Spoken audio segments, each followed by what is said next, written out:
రాష్ట్రంలో దేశంలోనే ఈ రాష్ట్రానికి ప్రథమ స్థానం వచ్చే పరిస్థితికి వచ్చే నాయకులు ఉన్నారు అని అనుకున్నాం.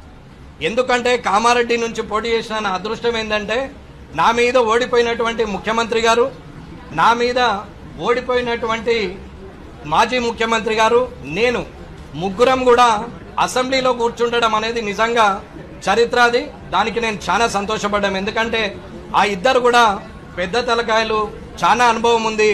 5, 6, 7, 8 సార్లు అసెంబ్లీలో కూర్చున్నటువంటి వ్యక్తులు, పార్లమెంటుకు పోయినటువంటి వ్యక్తులు, వీళ్ళందరూ కూడా ఉన్నారు, అనుభవజ్ఞులు ఉన్నారని అనుకున్నాం. అన్న, మన ఇంట్లో ఒక 10,000 రూపాయలకు పనిచేసే హౌస్మేట్ లేదా మన వ్యవసాయ భూమిలో ఒక 300కు కూలికెచ్చే వ్యక్తి మనకు 5 నిమిషాలు లేట్ వచ్చినా, ఒకరోజు రాకపోయినా, తిన్న తర్వాత 15 నిమిషాలు లేట్ చేసినా వాళ్ళకు జీతం కట్ చేస్తాం. కానీ 2,75,000 రూపాయలు తీసుకున్నటువంటి ఎమ్మెల్యేలు ఇవాళ అసెంబ్లీకి రారు. నేను పార్టీ పరంగా మాట్లాడట్లేదన్నా, మనసులో ఉన్న భావనతోని నిన్నటి నుంచి భారంగా ఉంది కాబట్టి ఒక్కసారి మీతో పంచుకుంటే, ఇది ప్రజలకు తెలిస్తే, అధికారులకు తెలిస్తే, మా ఎమ్మెల్యేలకు, సోదరులకు అందరికి కూడా కొంచెం జ్ఞానోదయం అవుతుంది అనేది నా అభిప్రాయం.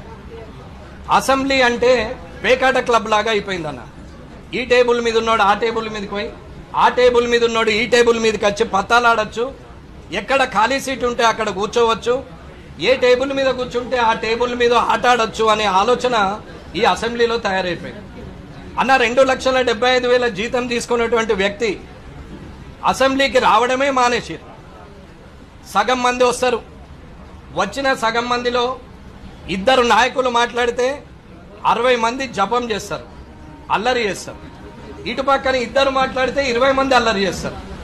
వాళ్ళు మాట్లాడితే వీళ్ళు అరవడం, వీళ్ళు మాట్లాడితే వాళ్ళు అరవడం తప్ప పెద్దగా ప్రజలకు ఒరిగినటువంటి ప్రయోజనం ఏమీ లేదు. ఈ 3rd సెషన్లో కూడా ఎవరికి వాళ్ళే గొప్పలం అనుకుంటున్నారు.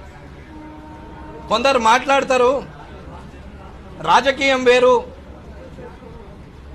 మా పరిస్థితులను బట్టి మిత్రులుగా ఉండొచ్చు, రాజకీయం రాజకీయమే, మిత్రులు మిత్రులే అంటారు. ప్రజాప్రతినిధులు అందరూ మిత్రులైనప్పుడు మరి శత్రువులు ప్రజల, ఓటేసి గెలిపించినటువంటి ప్రజలే శత్రువులా ప్రజాప్రతినిధులకు అనేది నేను అడుగుతున్నా. ఏ ఒక్కరు కూడా ప్రజలకు సంబంధించిన అంశాన్ని లేవనెత్తి మాట్లాడరు. కానీ తన ప్రభుత్వం గొప్పది, తన ప్రభుత్వం గొప్పది అని చెప్పి మాట్లాడే వ్యక్తులే తప్ప ప్రజల గురించి మాట్లాడే వాళ్ళు లేరు. దాంట్లో మధ్యలో సెటైర్లు, సినిమాలో సీరియస్ సీన్ నడుస్తుండగా ఒక కమెడియన్ వచ్చి జోక్ చేసినట్టు ఒకరు జోక్ వేస్తారు, దాని మీద మళ్ళీ నవ్వడం. అప్పుడే ప్రతిపక్షం అధికార పక్షాన్ని, అధికార పక్షం ప్రతిపక్షాన్ని, నాతో సహా, నేను ఏ ఒక్కరిని పార్టీని బట్టి మాట్లాడట్లేదు, వారు మాట్లాడి అప్పటిదప్పుడే మళ్ళీ జోక్ వేసుకుంటారు, సీరియస్గా మాట్లాడతారు, వెళ్ళిపోయి కాలించుకుంటారు. కెమెరాలు, పాత్రికేయులు నడిచినంతసేపు వారందరూ కూడా నువ్వంటే నువ్వు, డి అంటే డి అని మాట్లాడతారు. అది అయిపోయిన తర్వాత మళ్ళీ కలుసుకొని మాట్లాడతారు. రాజకీయం అంటే కక్షాపూరిత ద్వేషపూరితమైన వాతావరణం ఉండాలని నేను అడగట్లేదు. కానీ రాజకీయ నాయకుడు కమిట్మెంట్ మీద ఉండాలా. ఎవరైతే ఓటేసిరో ఆ ప్రజల పక్షాన మాట్లాడాలి. ప్రతిపక్షమైనా సరే అధికార పక్షం మంచి చేస్తే మంచి అనాలి, ఒకవేళ ప్రతిపక్షం తప్పు చేస్తే అధికార పక్షము అది తప్పని నిరూపించాలి తప్ప మంచిని కూడా చెడనడం, అది అధికార పక్షం కదా, ప్రతిపక్షం అన్నప్పుడు మనం వాళ్ళ మీద అటాక్ చేయడమే ముఖ్యమని మాట్లాడుతూ ఉంటే, ఇవాళ అసెంబ్లీలో రోజుకి ఎమ్మెల్యేలకు 10 లక్షల జీతాలు, నెలకు 3,30,30,30,30,00,000 జీతాలు వస్తాయి. ఇవన్నీ టెన్షన్గా 1వ తారీఖు వస్తాయన్న, నాకు కూడా పడుతుంది 1వ తారీఖు. ఇవాళ కనీసం అక్కడికి వచ్చి మాట్లాడాలన్న మినిమం కామన్ సెన్స్ కూడా ప్రజాప్రతినిధులకు లేదు. వచ్చినటువంటి ఎమ్మెల్యేలు కూడా అక్కడికి వచ్చి ఒకరి మీద ఒకరు సెటైర్లు వేసుకొని మాట్లాడతారు. తిడతారు, పొగుడతారు వాళ్ళే, తిడతారు వాళ్ళే, పొగుడతారు వాళ్ళే, ప్రజల పక్షాన మాట్లాడినట్టు నటించేది వాళ్ళే. ఇది ఎమ్మెల్యేలు అసెంబ్లీలో చేస్తున్నటువంటి బాధ అన్న. నేను ఎమ్మెల్యేగా ఎందుకు గెలిచాం, అనవసరంగా వచ్చామేమో, ఈ అసెంబ్లీకి రాకున్నా బయట ఉండి పోరాడినా 10 మందికి లాభం జరుగుతుండే అనుకున్నాం. మాస్టర్ ప్లాన్ మీద గొడవ చేస్తే ప్రజలకు లాభమైంది, మాస్టర్ ప్లాన్ క్యాన్సిల్ అయింది, పదవి లేదు. పావలా వడ్డీ గురించి మహిళల పక్షాన నిలబడి కొట్లాడితే వారికి పావలా వడ్డీ వచ్చింది, అప్పుడు నాకు పదవి లేదు.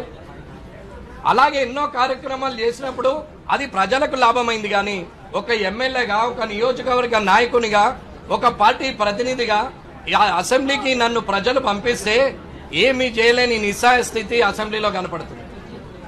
అన్న, ప్రజల దగ్గర సమస్యలే లేనట్టు, రాష్ట్రం మొత్తం సుభిక్షంగా ఉన్నట్టు ఇవాళ లోపల ఉన్న వాళ్ళు మాట్లాడుతూ ఉంటారు.